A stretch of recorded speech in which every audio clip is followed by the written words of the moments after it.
protege al cerebro. Pero ¿qué sucede? Que cuando la lesión tiene suficiente energía, lo puede afectar. Y la afectación a veces es inmediata, pero a veces es hacia el futuro. Entonces, básicamente tenemos que tener en cuenta varios detalles. ¿Por qué?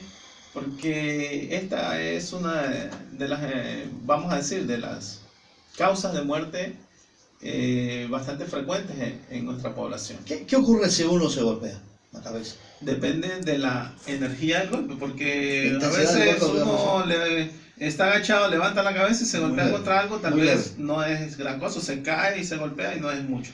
Pero si estamos hablando de una caída de altura, si estamos hablando de un accidente de tránsito, ya hablamos de cosas mayores. Entonces, básicamente, tenemos que tener en cuenta los detalles del trauma. Si el trauma tuvo suficiente energía, pues hay que tomar conductas que nos ayuden a detectar un problema de forma temprana. Y como ejemplo podemos poner ejemplos, pues por ejemplo un niño se cayó de una camioneta, porque los niños a veces se montan en los baldes de la camioneta y pueden caerse. Pues Eso sí requiere un tratamiento. Sí, pues o sea, allá vamos. Un niño se cae de una camioneta y llega llorando a la casa porque se golpeó la cabeza. ¿Qué es lo que hacen los familiares? A veces le dan una latiguiza y el niño ya después de tanto llanto se queda dormido y al otro día van a despertarlo y ya no se despierta. Cosas que han pasado aquí en nuestra población, te estoy hablando de casos que yo he tenido. Entonces, no tenemos la precaución de que si se golpeó la cabeza, tenemos que averiguar cómo fue, dónde fue, si perdió el conocimiento, si no lo perdió, y de acuerdo a eso, pues hacer una tomografía, y si es de operar, pues operar lo más pronto posible, porque puede ser grave, ¿no? Lo que se recomienda es que el médico esté ahí, que se dé una atención por parte de quienes están a cargo de esto, ¿no? Por decir, la tomografía y la atención del médico de manera oportuna. Exacto, exacto. Y hay otros casos también. Por ejemplo, estando yo aquí, a veces me entero que ha fallecido un conocido o un amigo y le digo, ¿qué pasó? No, tuvo un accidente, se golpeó la cabeza, inmediatamente se lo montó en una ambulancia y lo llevamos a Quito y en el camino murió.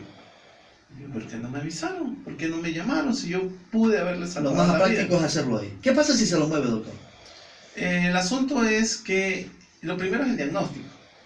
Lo primero es el diagnóstico. Si ya vimos que el accidente fue con suficiente violencia, pues bueno, inmediatamente hacer la tomografía. Y si hay un coágulo, operarlo. La operación debería ser a más tardar en un par de horas.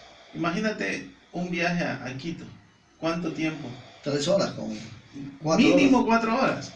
Y no es solo el viaje, sino hasta que llegara al lugar donde lo llevan, hasta recibirlo, hasta hacerle estudios y hasta operarlo. Estamos hablando de 8, 9 horas, y a veces un coágulo crece tan rápido que en ese tiempo mata a una persona. Y invade el cerebro y muere. Exacto, eso es lo que pasa, va creciendo, se rompe una arteria y una arteria rota simplemente empieza a generar el hematoma y ese hematoma a crecer, a crecer, a crecer, a presionar el cerebro hasta que ya el cerebro no puede más. Eso es lo que sucede cuando hay la formación de un coágulo en el cerebro, ¿no? Ya, que esto ocurre como después, luego de un golpe, ¿no? Luego Exacto, de un golpe. ya. Si hay un golpe muy leve, ¿es necesario hacerse una tomografía o no?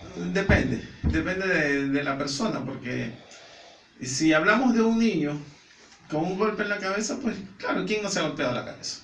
Todo el mundo se ha golpeado. Entonces a veces recibo padres muy estresados porque el niño se ha golpeado varias veces la cabeza y quieren hacerle un estudio, un chequeo completo. Bueno, se lo puede hacer, pero en definitiva, si el niño está bien, los golpes no han generado ningún problema. Porque aquí hay un mito, doctor, dice, si se golpea la cabeza se hace un tumor y luego viene el problema del cáncer. Hay personas que piensan eso, pero es que el origen del tumor no es por golpe. Y lo que te dije hace un rato, todos nos hemos golpeado la cabeza, entonces significa que todos tendríamos que tener tumores. No es así. El tumor es un crecimiento de células anormal, básicamente, sin una condición previa descrita, ¿no? O sea, el golpe en la cabeza que se no puede dar en el cerebro como se puede en cualquier parte del cuerpo. Imagínate el tumor del cuello uterino, entonces ¿qué? ¿Se dio un golpe en el cuello uterino? O sea, no. La causa del cáncer es básicamente genética.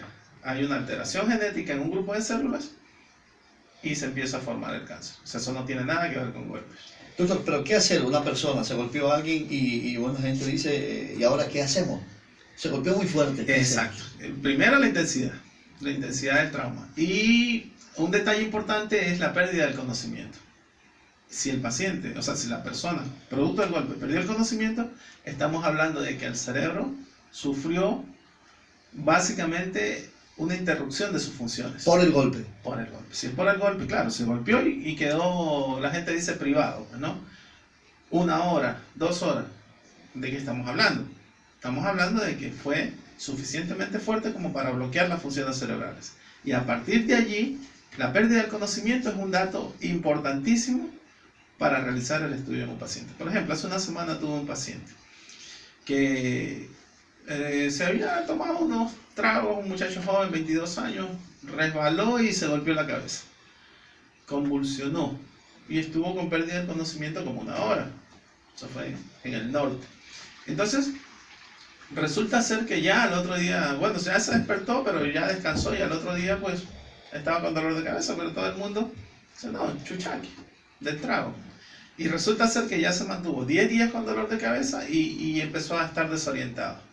Cuando se le hace una tomografía, pues había un gran daño del cerebro y hubo que hacerle tratamiento. Ya por suerte en estos momentos está mucho mejor. ¿Tuvo que intervenirse en estos casos? No fue de intervención, pero sí de un tratamiento desinflamatorio del cerebro porque tuvo lesiones frontales con edema intenso, o sea, inflamación intensa del cerebro, y que el dolor de cabeza no le iba a pasar sino... En este caso no hubo sangrado, ¿no? Sí. ¿También? Sangrado, pero interno en el cerebro, no como los coágulos que son por fuera del cerebro, sino dentro del cerebro, en la parte frontal había un sangramiento como el sangramiento de los hematomas cuando uno se golpea, más o menos así, pero lo que le estaba generando el dolor de cabeza era el edema, la inflamación, que hasta que no se tratara, ese edema podía seguir creciendo y ahí sí podía convertirse en algo peligroso. Otro de los mitos que dice la gente, tienes demasiado dolor de cabeza y tienes algo, tienes un tumor, tienes que hacerte atender. Lamentablemente el tumor pues no da dolor de cabeza. Cuando va a dar dolor de cabeza el tumor es cuando ya está en etapa terminal.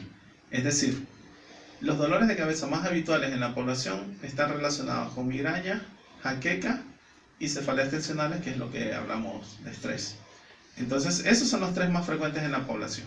Si hablamos de un tumor, básicamente estamos hablando de pérdida de la función de alguna parte del cerebro donde se esté alojado el tumor, ¿no?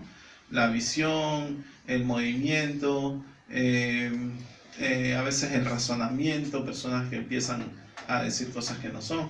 O sea, estamos hablando de que si un tumor empieza a crecer en el cerebro, lo primero que va a dar no es dolor de cabeza, sino una pérdida de alguna función, básicamente del sistema nervioso, ¿no? Doctor,